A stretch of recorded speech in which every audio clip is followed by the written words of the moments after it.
Assalamualaikum warahmatullahi wabarakatuh. Waalaikumsalam warahmatullahi wabarakatuh. Nah, di sini mungkin mengganggu Bapak Ibu untuk pelaksanaan pendampingan individu 2 yang notabene adalah tugas sebagai salah satu tugas CGP pada angkatan 11, yaitu visi dan prakarsa perubahan sekolah. Inilah penyampaian yang telah didiskusikan sebelumnya tentang visi dan prakarsa yang telah dirumuskan ataupun telah ditentukan, maka saya akan mempresentasikannya sebagai visi saya di sekolah ini. Silakan lanjut ya Pak. Nah, sebagai pengantar, saya akan menjelaskan yang pertama adalah visi tidak hanya sekedar impian, tetapi representasi dari aspirasi yang menginspirasi kita untuk mencapai tujuan yang lebih besar. Dalam setiap perjalanan, visi adalah pemanduan utama yang membimbing langkah kita. Ini melampaui apa yang tampak di hadapan mata, memotivasi kita untuk melihat potensi yang terdepan dan menggali kesempatan yang belum terwujud. Di dalam setiap individu, organisasi, masyarakat, visi adalah api yang menyala semangat dan kemauan untuk berubah. Itulah pengantar dari pemaparan kali ini. Untuk selanjutnya, silakan selanjutnya. Tujuan diskusi untuk sekarang adalah mendiskusikan visi dan prakarsa perubahan sekolah. Ya, lanjut. Nah, sebelum melanjutkan ke visi prakarsa, di sini ada yang disebut dengan mewujudkan visi. Mewujudkan visi di sini menggunakan bagja. Bagja itu adalah yang pertama adalah mewujudkan visi. Visi adalah mencapai tujuan atau disebut dengan prakarsa perubahan. Nah, di sini di sekolah kita itu memiliki sebuah masalah. Masalah itu segala sesuatu pasti ada penyelesaian. Yang pertama adalah upaya. Masalah kita itu adalah upaya mencari mengatasi masalah. Nah, kekuatan yang atau disebut dengan metodenya adalah identifikasi atau apresiasi kekuatan atau potensi. Carilah potensi, carilah kekuatan untuk mengubah masalah tersebut. Yang kedua adalah perspektif. Pasti ada suatu yang salah. Nah, di sekolah kita itu ketika kita memiliki suatu misi yang gagal, pasti ada kesalahan itu apa? Nah, nanti kita cari bersama dan saya sebagai pelopor di sini untuk mencari visi yang lebih baik untuk memajukan sekolah ini. Yang disebut dengan kita harus perspektifnya pasti ada solusi untuk melanjutkan visi yang memang saya dan rekan-rekan di sini Bapak Ibu telah disepakati. Oke, lanjutkan. Nah, kekuatan visi, harapan dan doa. Kenapa saya menuliskan seperti itu? Karena setiap kekuatan visi atau harapan doa itu agar terwujud. Karena doa selain ada harapan pasti akan adanya doa. Doa itu setiap apapun itu harus dibangun dengan doa. Jika kita ingin melangkah jauh, maka visi harus bersifat menyemangati, menguatkan, menggerakkan hati dan kolaborasi sehingga mampu membuat kita terus melangkah maju. Nah, di sini ada yang disebut sebelumnya, yang disebut adalah menggerakkan hati. Jadi ketika tidak ada menggerakkan hati, visi tidak akan maju. Itu yang bisa saya sampaikan tentang kekuatan visi, harapan dan doa. Silakan lanjutkan, Bu. Nah, di sini mungkin bertanya-tanya pada rekan-rekan, kenapa ada yang disebut dengan perubahan visi apapun itu? Nah, di sini prakarsa perubahan bukanlah slogan, bukanlah pula judul kegiatan. Prakarsa perubahan itu ditulis dalam bentuk kalimat yang dimulai dengan kata kerja. Dengan begitu diharap dapat menstimulus bayangan akan inisiatif tindakan kegiatan yang harus dijalankan demi mewujudkannya. Lanjut, Bu. Assalamualaikum. Nah, yang kemarin telah berdiskusi dari sekian banyak mimpi yang diharapkan, mungkin Bapak Ibu di sini ada yang menuliskan saya memimpikan murid seperti ini. Contoh Pak Reki di sini menjawab saya memimpikan murid yang seperti apa? Kenapa inovatif? Coba ada penjelasannya di sana.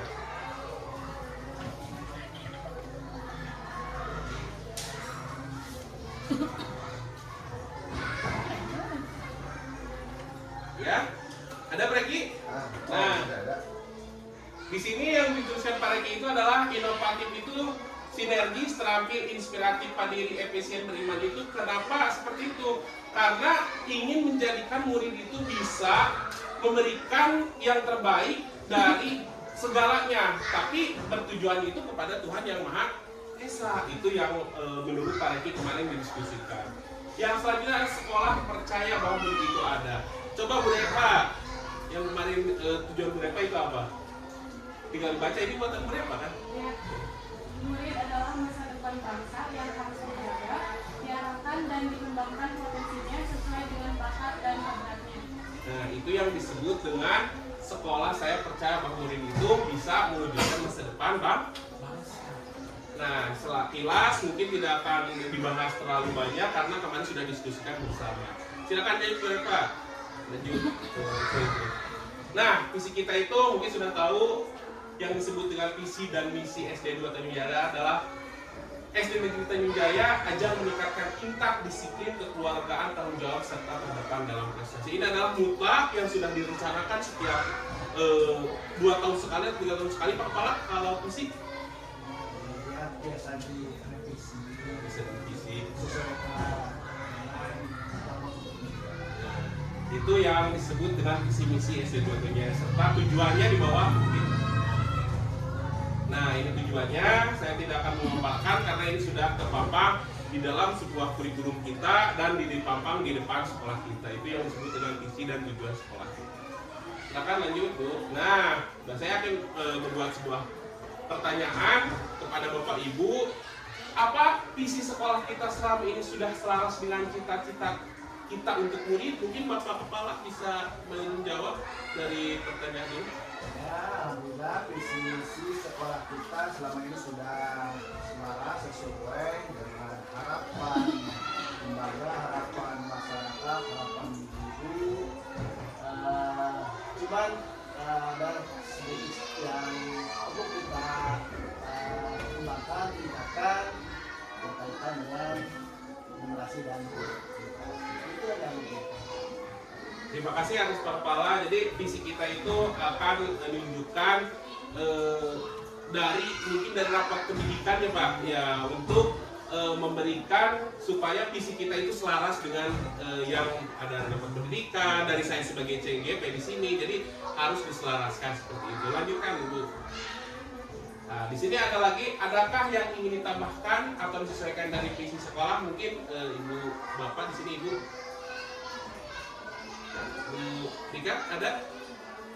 Seperti yang sudah disampaikan Pak Kepala tadi, untuk visi misi mungkin sebagian sudah terlaksana sudah baik sesuai dengan yang ada di sekolah kita, tapi mungkin sebagian ada yang perlu direvisi kembali. Yang pertama mungkin tadi sudah disebutkan Pak Kepala tentang literasi dan numerasi. Kemudian kalau boleh saya menambahkan, mungkin kita perlu memperbaiki tentang karakter, pengembangan karakter, sehingga nantinya mungkin anak-anak kita tidak hanya unggul secara akademis, tapi juga secara keterampilan sosial, etika dan kesiapan untuk berkontribusi di masyarakat. Terima kasih mungkin Ibu Rika sama Pak Kepala tadi tentang masukannya. Mungkin saya ke depan dalam visi tersebut bisa sedikit merubah, bukan merubah visi sekolah, tapi merubah visi diri saya untuk mewujudkan sekolah tersebut menjadi berubah. Itu lanjutkan Bu. Nah, di sini ada terakhir mungkin pertanyaan kepada Bapak Ibu. Prakasa perubahan yang dapat dilakukan untuk mewujudkan perilaku yang mencerminkan visi sekolah. Mungkin bisa dijawab sama Bapak atau nanti Ibu di sini. Udah? Untuk mewujudkannya mungkin dengan mewujudkan perilaku yang mencerminkan visi misi sekolah. Caranya dengan memulai prakasa perubahan seperti pelatihan pengembangan karakter untuk siswa dan juga guru. Selanjutnya integrasi nilai-nilai etika dalam kurikulum serta promosi inklusivitas dan keberagaman dalam berbagai kegiatan sekolah. Itu yang disebut dengan prakasa perubahan yang dapat dilakukan untuk mewujudkan perilaku. Oke, terima kasih Pak Eki. Kita lanjutkan ke disebut dengan inquiry apresiatif. Apa sih yang disebut dengan EI? Kalau di saya itu Pak disebutnya IA Pak, bukan EI. IA, kalau EI itu berbenturan dengan program komputer yang cerdas. Kalau EI itu adalah EI itu inquiry apresiasi.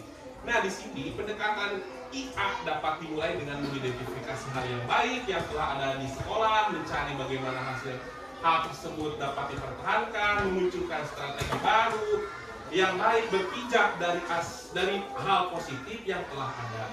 Sekolah menyelaraskan hal tersebut dengan visi sekolah, impian dan visi setiap warga sekolah. Itu. Lanjutkan. Nah, pendekatan inquiry aspiratif dapat diterapkan melalui sebuah metode. Nah, metode tersebut adalah metode Bagja. Metode yang memang tadi disebutkan oleh saya pada awal presentasi. Nah, metode Bagja itu apa? Coba jelaskan. Oke Pak, lanjutkan. Nah, visi tersebut adalah terwujudnya peserta didik berkarakter unggul dan mencintai lingkungan sejalan dengan profil-profil Pancasila. Lanjut deh. Nah, Bagja di sini adalah tadi kan visi tersebut. Di sini adalah yang disebut dengan metode Bagja. Bagja itu adalah mengembangkan sikap peduli dan cinta lingkungan. Apa pertanyaannya? Apa yang harus saya lakukan untuk Bagja Prakarsa Perubahan adalah mengembangkan sikap peduli dan cinta lingkungan. Di sini ada pertanyaan, apa yang harus saya lakukan untuk mewujudkan sikap peduli dan cinta lingkungan? Tindakannya yang harus kita lakukan adalah melakukan diskusi kepala sekolah dan rekan sejawat tentang kegiatan pembiasaan sikap peduli dan cinta lingkungan di sekolah. Yang kedua, melakukan kolaborasi bersama warga sekolah. Yang ketiga adalah mencari referensi terkait kegiatan pembiasaan peduli cinta dan lingkungan. Itu adalah metode Bagja atau Prakarsa Perubahan tentang mengembangkan sikap peduli cinta dan lingkungan. Selanjutnya bisa dilihat oleh Bapak Ibu adalah pertanyaan dan tindakan. Mungkin saya sudah sharekan ke Bapak Ibu tentang perubahan prakarsa menggunakan metode Bagja. Saya tidak akan menyebutkan satu persatu. Silakan ya Pak. Ya, ini tentang gali mimpi. Gali mimpi itu bisa menggali dari apresiasi yang tadi sudah disebutkan. Nah, di sini ada pertanyaan dan tindak lanjut. Jabarkan rencana. Nah, di sini rencananya ada 4 poin, pertanyaan dan tindak lanjutnya juga 4 poin. Lanjut. Atur disebut dengan terakhir atau eksekusi. Nah, di sini ada 4 poin juga, tindakannya juga 4 poin. Karena seperti yang saya ketahui, setelah akhirnya itu adalah atur eksekusi itu adalah berarti bukan perencanaan lagi, tapi tindakan yang harus kita laksanakan di sekolah tersebut. Itu mungkin selanjutnya saya Pak.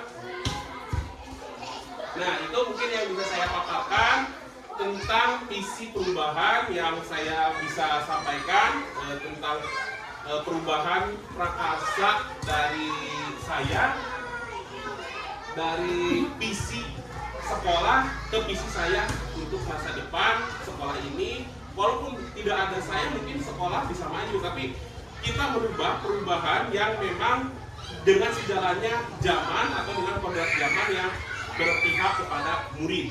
Jadi intinya kita bersama-sama untuk mewujudkan teori KHD yang memang berpihak kepada murid dan untuk murid.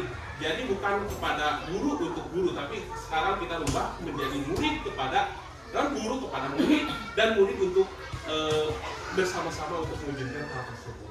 Nah, di sini sebelum saya menutup, saya akan menyampaikan visi adalah peta jalan ke arah impian yang kita tuju. Dengan visi yang jelas, kita dapat menginspirasi tindakan dan menciptakan perubahan yang kita inginkan. Inilah yang disebut dengan visi. Terakhir, sebelum saya menutup presentasi saya akan membacakan sebuah pantun. Biru laut seperti kolam, ikan paus pandai menyelam. Dari lubuk hati yang paling dalam, saya tutup presentasi dengan salam. Assalamualaikum warahmatullahi wabarakatuh.